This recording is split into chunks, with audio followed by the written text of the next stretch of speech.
ராணிக்காகத்தோட பையன் ஜக்குவுக்கு இரும்பலும் சளியும் இருந்துச்சு. ராணிக்காகம் தான் பையன் குக்குவை புல்புல் பறவைக்கிட்ட அழைச்சிட்டு போச்சு. புல்புல், என் பையன் ஜக்குவுக்கு நேத்துல இருந்து இரும்பல். ராத்திரி எல்லாம் தூங்கவே இல்லை. பாவம், என் பையன் சளி வேற பிடிச்சிருக்கு. கவலைப்படாத ராணி, நான் கொடுக்குற மருந்து அவனுக்கு கொடுங்க. நாளைக்கு காலை உணவா அவனுக்கு முட்டையே கொடுங்க. புல்புல் பறவை ஜக்குவுக்கு உடம்பு சரியாயிடும்னுட்டு ராணிய சமாதானப்படுத்துச்சு. கவலைப்படாத ராணி, ஜக்கு சீக்கிரமாவே குணமடைஞ்சிருவான். இந்த மருந்துல விலை உயர்ந்த பூவின் சாற்றை நான் சேர்த்திருக்கேன். தயவு செய்து மருந்தையும் வேக வச்ச முட்டையும் அவனுக்கு மறக்காம கொடுங்க. புல்புல் பறவை இப்படி சொன்னதும் ராணிக்காகவும் தான் பையன் ஜக்குவை அழைச்சிட்டு தன்னோட வீட்டை நோக்கி பறக்க ஆரம்பிச்சது. ராணி, நீயும் ஜக்குவும் என்னை விட்டுட்டு எங்க போனீங்க? எனக்கு தெரியாம ஏதாச்சும் சாப்பிட்டு வந்தீங்களா? ரகு, நைட்டெல்லாம் நல்லா கொரக்கு அடிச்சு தூங்குனா குழந்தை என்ன பண்றான்னு உங்களுக்கு தெரியவா போகுது? நைட்டெல்லாம் இவனுக்கு உடம்பு சரியில்லை. அதனாலதான் இப்ப புல்புல் பறவைய போய் பார்த்துட்டு வரேன். அப்புறம் ஜக்குவுக்கு 3 நாளைக்கு அவிச்ச முட்டை தான் கொடுக்கணும்னு சொல்லியிருக்கு. கடையில இருந்து ஒரு முட்டைய வாங்கிட்டு வா.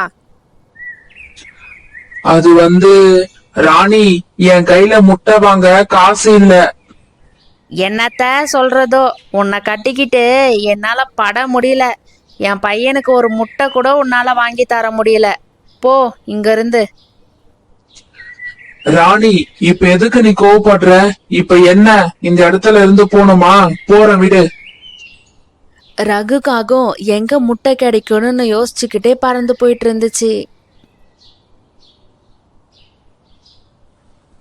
இந்த முட்டை நமக்கு எங்கதான் கிடைக்குமோ, எங்கன்னு நான் போய் தேடுவேன். ரகுக்காகவும் புறாவோட கடைக்கு பறந்து போச்சு. புறா, முட்டை என்ன விலை? ரகு, முட்டையோட விலை 20 ரூபா. என்ன புறா, முட்டையோட விலைய இவ்ளோ அதிகமா சொல்ற? என்ன பண்றது ரகு, குளிர்காலம்ன்றதால முட்டையோட விலை அதிகமா இருக்குது. இந்த முட்டை வைக்கிறதால எனக்கு 1 ரூபா கூட லாபம் இல்ல.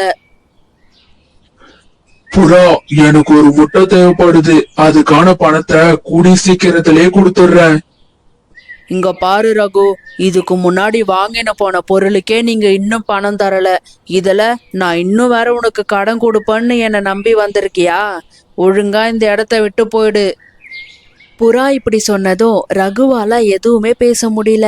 அதனால அந்த இடத்த விட்டு பறந்து போயிடுச்சு. ரகு இப்படி பறந்து போயிட்டு இருக்கும் போது சோட்டுக்கிளியோட கூட்டுல ஒரு முட்டை இருந்ததா பார்த்துடுச்சு. உடனே அந்த கூடு கிட்ட பறந்து போச்சு. இந்த முட்டைய திருடுனா ராணி என் மேல குறை சொல்றதே நிறுத்திடும். ஜக்குவும் சரியாயிடுவான்.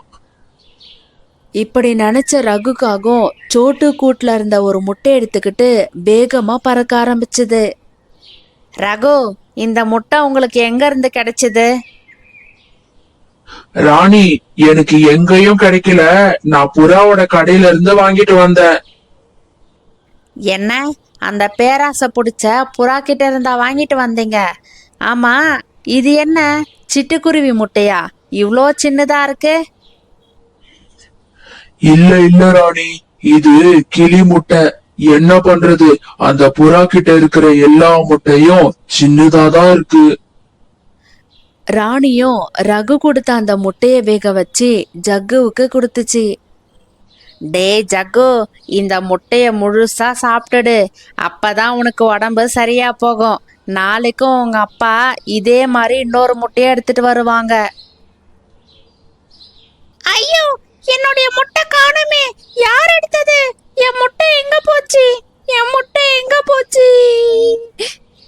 உடனே மிட்டுக்கிளி சீதா இருக்கிற இடத்துக்கு பறந்து போச்சு. சீதா, சீதா, என் கூட்டுல இருந்த முட்டையை யாரோ திருடிட்டாங்க. நதிக்கரையில தண்ணி குடிச்சிட்டு வரதுக்குள்ள என் முட்டையை யாரோ திருடிட்டாங்க. மிட்டு, நீ அழாத. அந்த முட்டை திருடனை எப்படியாச்சும் நம்ம கண்டுபிடிச்சு அவனுக்கு சரியான தண்டனை கொடுக்கணும். நீ கவலைப்படாத மிட்டு. சீதா குருவி மிட்டு கிளிக்கிட்ட இப்படி பேசிட்டு இருந்துச்சு. இந்த முட்டைய திருடுறது இவ்ளோ ஈஸியா இருக்கும்னு நான் கொஞ்சம் கூட எதிர்பார்க்கல.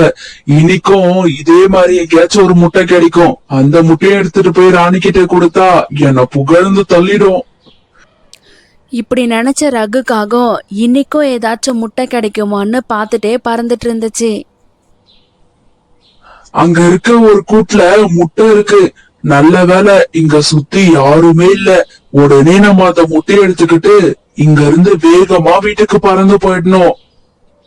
இப்படி நினைச்ச ரகுக்காகவும் அந்த முட்டை எடுத்துக்கிட்டு தன்னோட வீட்டுக்கு பறந்து போயிடுச்சு. ரகு, நம்ம பையன் ஜக்குவுக்கு இப்பதான் உடம்பு கொஞ்சம் கொஞ்சமா சரியாயிட்டு இருக்கு. நான் மருந்து கொடுத்துட்டேன். கொடுங்க அந்த முட்டைய. இந்த முட்டையும் வேக வச்சு கொடுத்தா கூடிய சீக்கிரத்திலேயே ஜக்கு குணமாயிடுவான். இன்னைக்கும் ராணி அந்த முட்டையை வேக வச்சு ஜக்குவுக்கு கொடுத்துச்சு. ரகு, நீ ஜக்குவை பாத்துக்குங்க. எனக்கு ரொம்ப தாகமா இருக்கு. நான் போய் நதிக்கரையில தண்ணி குடிச்சிட்டு வரேன். ராணிக்காகவும் தண்ணி குடிக்கிறதுக்காக நதிக்கரை கிட்ட பறந்து போச்சு. அந்த இடத்துல சீதா உட்காந்துட்டு இருந்தது. என்ன ராணி அக்கா, உங்க பையன் ஜக்குவுக்கு உடம்பு சரியில்லைன்னு கேள்விப்பட்டேன். இப்ப பரவாயில்லையா? நல்லா இருக்கானா ஜக்கு? இப்ப பரவாயில்ல சீதா. அவனுக்கு 2 நாளா வேக வச்ச முட்டை கொடுத்துட்டு இருக்கேன். இப்பதான் அவன் கொஞ்சம் கொஞ்சமா குணமாயிட்டு வரான். கூடி சீக்கிரத்திலேயே சரியா போயிடும். ராணிக்காகவும் முட்டைன்னு சொன்னதும் சீதாவுக்கு சந்தேகம் வந்துச்சு. ஆமா ராணி அக்கா, ரகுவண்ணா எங்க முட்டை வாங்கிட்டு வராரு?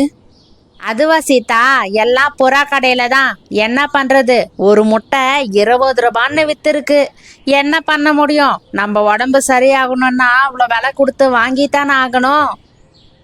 ராணி கொஞ்ச நேரம் இப்படி பேசிட்டு நதிக்கரையில தண்ணி குடிச்சிட்டு வீட்டுக்கு பறந்து போயிடுச்சு. உடனே சீதா குருவி புறாவோட கடைக்கு பறந்து போச்சு. புறா அண்ணா, உங்ககிட்ட 2 நாளா ரகு அண்ணா முட்டை வாங்கிட்டு இருக்காரா? இல்லையே சீதா, அந்த ரகு 2 நாளைக்கு முன்னாடி முட்டை என்ன விலைன்னு கேட்டுச்சு. நான் 20 ரூபான்னு சொன்னதும் இந்த இடத்த விட்டே பறந்து போயிடுச்சு. என்கிட்ட எதுவும் வாங்கல. சீதாவுக்கு ரகு தான் முட்டை திருடன்னு தெரிஞ்சிடுச்சு. உடனே புறா கிட்டையும் நடந்த எல்லா விஷயத்தையுமே சொல்லுச்சு. இப்படியே மறுநாள் பொழுது ஆச்சு.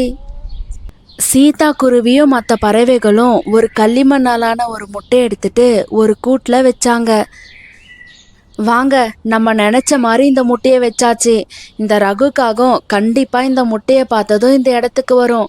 அந்த சமயத்துல அந்த காகத்தை பிடிச்சி சரியான தண்டனை கொடுக்கணும். வாங்க போலாம். இப்படி எல்லா பறவைகளும் ஒரு மரத்துக்கு பின்னாடி ஒளிஞ்சுக்கிட்டாங்க. இப்படி கொஞ்ச நேரத்திலேயே அந்த வழியா பறந்து வந்த ரகுக்காகவும் அந்த கூடு கிட்ட பறந்து வந்துச்சு. இன்னைக்கும் நமக்கு அதிர்ஷ்டம் தான். பாரு, நம்ம கொஞ்ச தூரம் தான் பறந்து வந்தோம். அதுக்குள்ள நமக்கு ஒரு முட்டை கிடைச்சிருச்சு. இப்பதான்ப்பா நிம்மதியா இருக்கு. இப்படி ரகுக்காகவும் நினைச்சிட்டு இருக்கும் போதே அங்க இருந்த மற்ற பறவைகள் எல்லாரும் ரகுவை அடிக்க ஆரம்பிச்சாங்க. அடிக்காதீங்க, அடிக்காதீங்க, என்ன மன்னிச்சிடுங்க, என்ன அடிக்காதீங்க. இனி நான் இந்த பக்கமே வரமாட்டேன். ரகு சொல்றத மற்ற பறவைகள் யாரும் கேட்காம ரொம்பவே அடிக்க ஆரம்பிச்சாங்க. அப்புறம் அந்த மரத்து மேல இருந்து ரகுவை கீழே தள்ளி விட்டுட்டாங்க. ரகு, ஒரு உயிர் கொல்றது எவ்வளோ பெரிய பாவம் தெரியுமா? உன்னால சும்மாவே விடக்கூடாது. இனி இந்த காட்டிலேயே நீ இருக்கக்கூடாது. ஒழுங்கு மரியாதை இங்க இருந்து போயிடு. ரகுவுக்கும் தான் பண்ண தப்பு புரிஞ்சிடுச்சு. வலி தாங்க முடியாத அந்த ரகுக்காகவும் அந்த இடத்த விட்டு பறக்க ஆரம்பிச்சுது.